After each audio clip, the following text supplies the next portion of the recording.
Hey guys, in this video I'm going to be telling you about how to play support Taric, or at least around my level. So before we begin, I guess the question is, what does support Taric does? Well, some of his kit is the same from his before his rework. Like he still has a stun, he has a heal, and he has something that gives your your ally like temporary armor. So all in all, like kind of the same kit, but also not the same.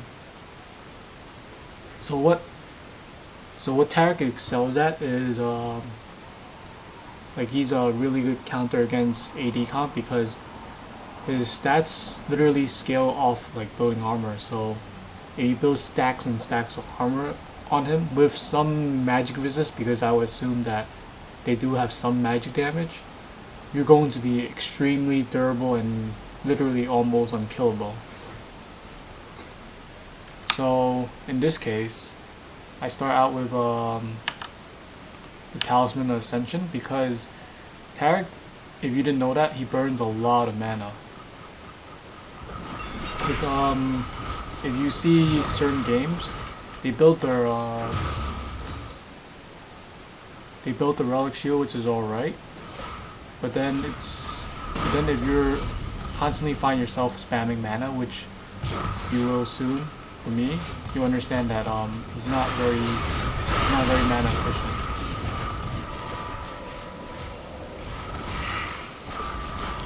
And in the late game, like the talisman will be more useful because it goes into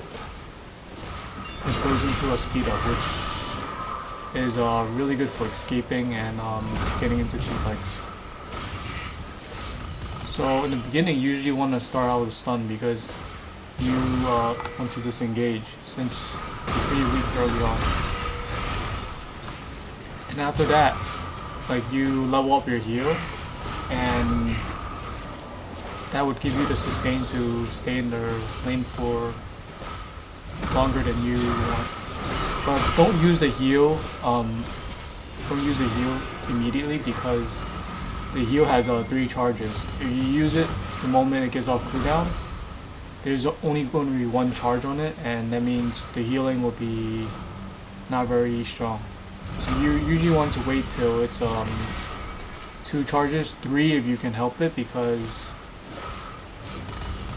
you want it at a certain strength and conserve most of your mana, so you don't have to like keep spamming mana to keep yourself or your AD carry alive. After that, you want to max out the armor because basically it gives a shield that's based on your armor. So the more armor you get, the more tanky your AD carry will be, or the more durable the shield will be. My bad. And traditionally, in the past, Taric used to max out the W, which gives armor, or the Q, which gives more heal. But in this case, you want to max out your E, which is your stun. The reason why is because the new Taric, if you every time you level up his stun, it gives more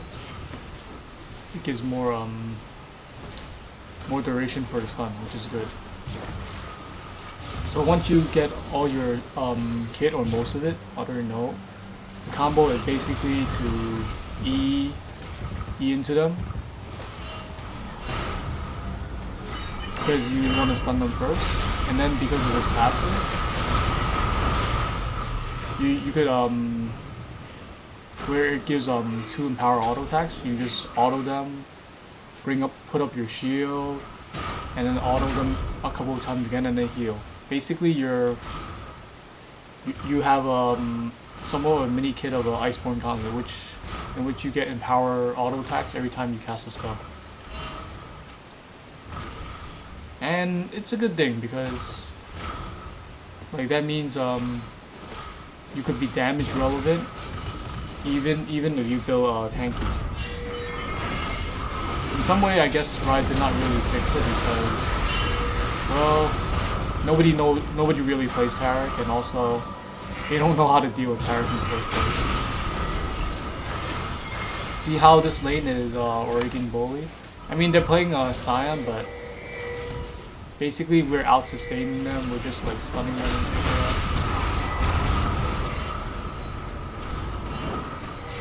that. Guess we'll fast forward.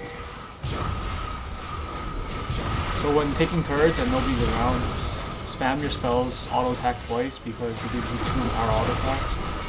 Like do it every iteration.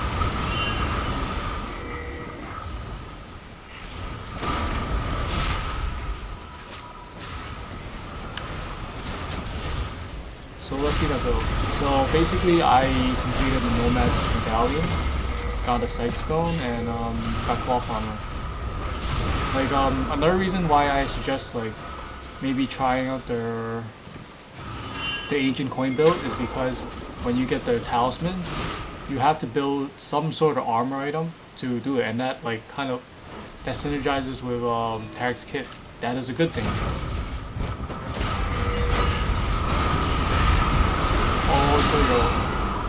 So here's the thing about ult. So Taric's ult is basically a spell that gives invulnerability to all your allies around him. But there's like a lag duration, meaning that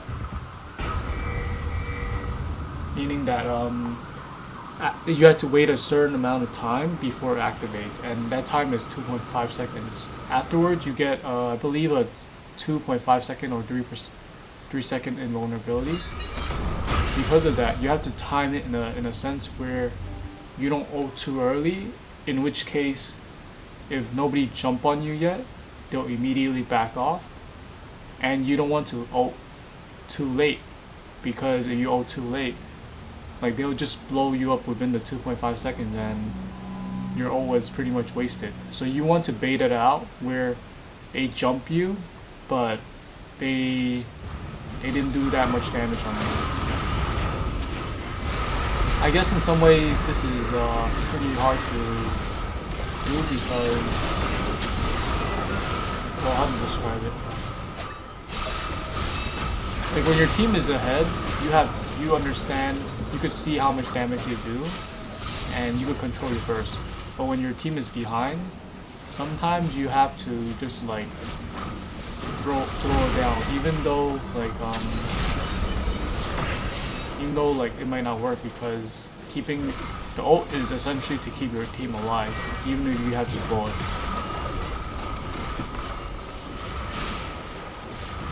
So I guess that's it.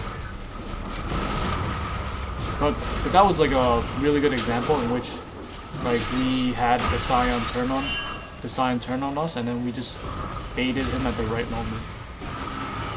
Again, if people don't use the Taric right, even I don't use his ult by the way, it doesn't mean Taric is a bad champion. It just means like he's not as understood as like some of the more played champions, for example Sona, Soraka, currently Janna, and definitely Karma.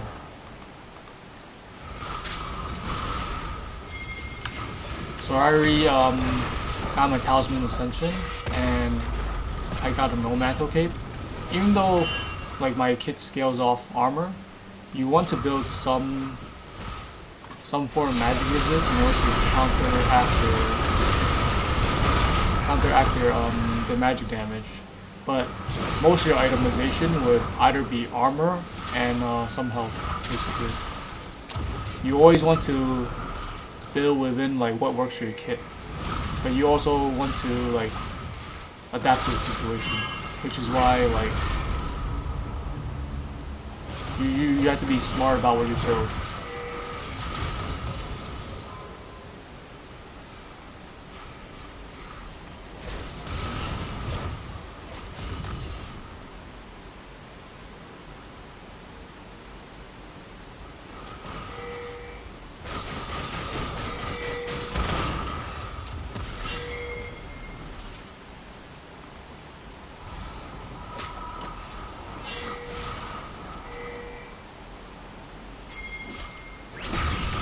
In this case, there's going to be another fight.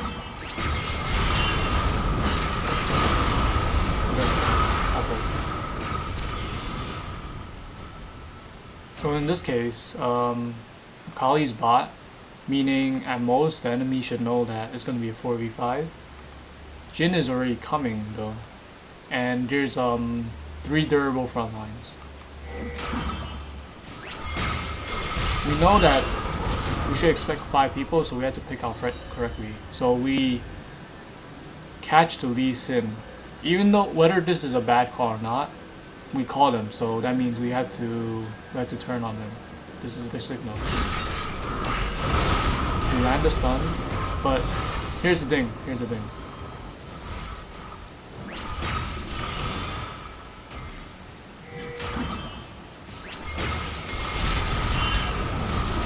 Notice at this moment that we already committed in some way, right? And I already land my ult. In this case, that means they also land their spells too. So this is basically goal for us, because if we disengage from here, even though we might survive, we basically wasted our ult. So in some sense, when you ult, you have to go in, because if you don't go in, then they're going to come out with most of the HP, and they're just going to harass you down. So we got the Lee Sin, and then we just charge forward through the invincibility.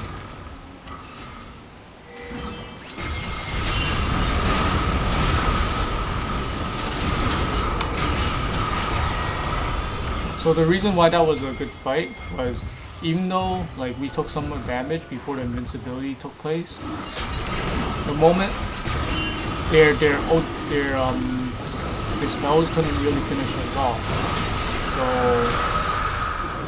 like we just charge them down from there, which is kind of good for us.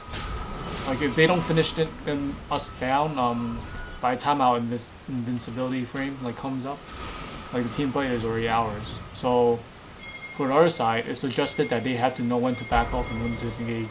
But again, since nobody knows how to deal with Taric, this is their kind of game plan. This is the thing that happens when Taric does stuff.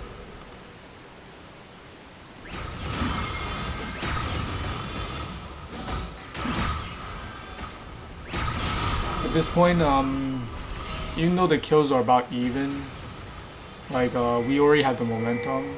Like they don't know how to deal with Taric, so they're playing safe while we're trying to get map control, especially around this mid area.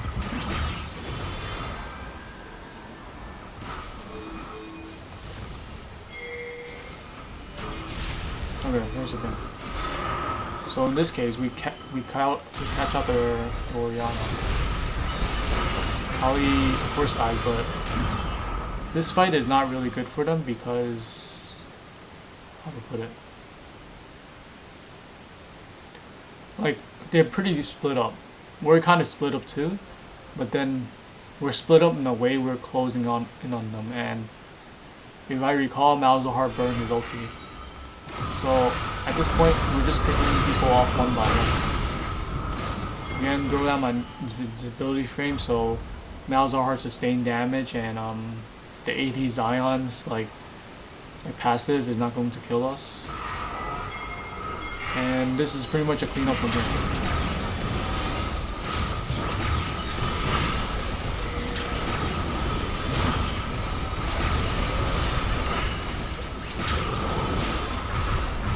Another thing to know about Taric is, like, if you're able to pick good fights, try to pick good fights as much as possible, because Taric's passive, whenever you land like in power auto attacks, which is also known as bravado autos, they reduce the cooldown of your spell. So that means like every time you land them, like all your spells get cooldown, and when you have like a big chunk of mana, that could deal a lot of stuff, especially when you're doing turret sieges or doing dragons or barons, things of that sort. At this point, I already have a locket, so most of my magic resist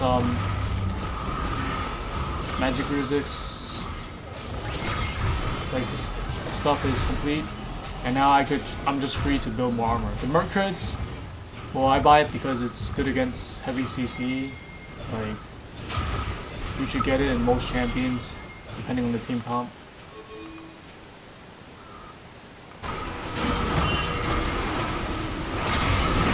probably should hold the camera, otherwise losing chance for it. But it's alright because we still have a huge lead and they can't really do it much to us.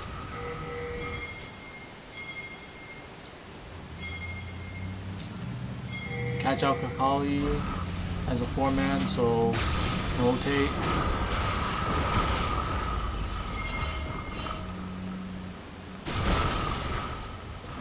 And this is where we turn. This is technically their space. I guess we're just like messing with it.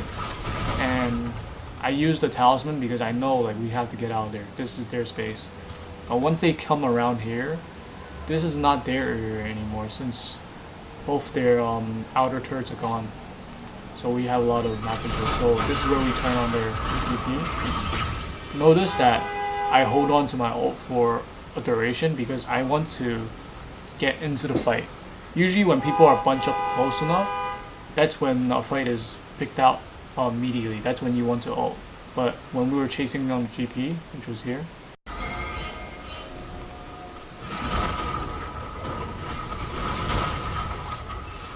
when we were chasing the GP, which is here, like people aren't willing to pick a fight. They're still retreating, so I had to hold on to the health. Only like when we just come crashing in, then we ult, because this is where most people will commit and they won't back out till someone lives and someone dies, which is advantageous for us because like the team with the Taric usually excels when people don't know when to back off correctly, especially after most of the damage mitigated by the ultimate. And if it wasn't clear that was GG before, this is pretty much GG. The Poppy and I died, but we cleaned up most of the duration of the fight. It was technically won as a 4v5. I got the Zeeks because my Jhin is really big, and I want to make him bigger. So even though the popular items are like redemption are really hot, you still want to build what your champion is good at, and Taric excels at building more armor, so you build more armor again for him. I could also opt for Frozen Heart, but I felt like the item that would snowball the lane much better would be a Zeke's Harbinger.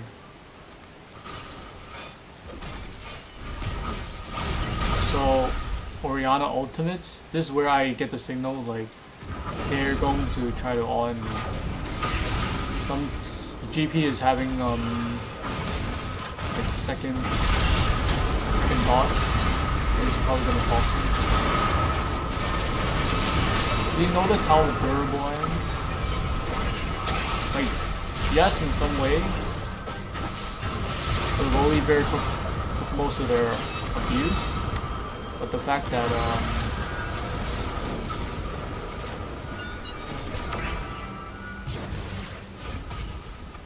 that considering my items and I took so much damage, it was worth it. And in addition, we won a nerf 4v5 because they did not know how to play against a Taric. So when you play against a Taric on the other side, usually the best thing is either to analyze the situation.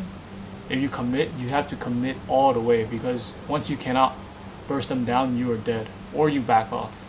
Which is why like as a Taric player, when you ult, you want to ult in a sense where you know it's really difficult for them to make the decision to back off or not, because that's where you excel at, and that's where like most likely your ultimate will pop up when you guys are all around their faces.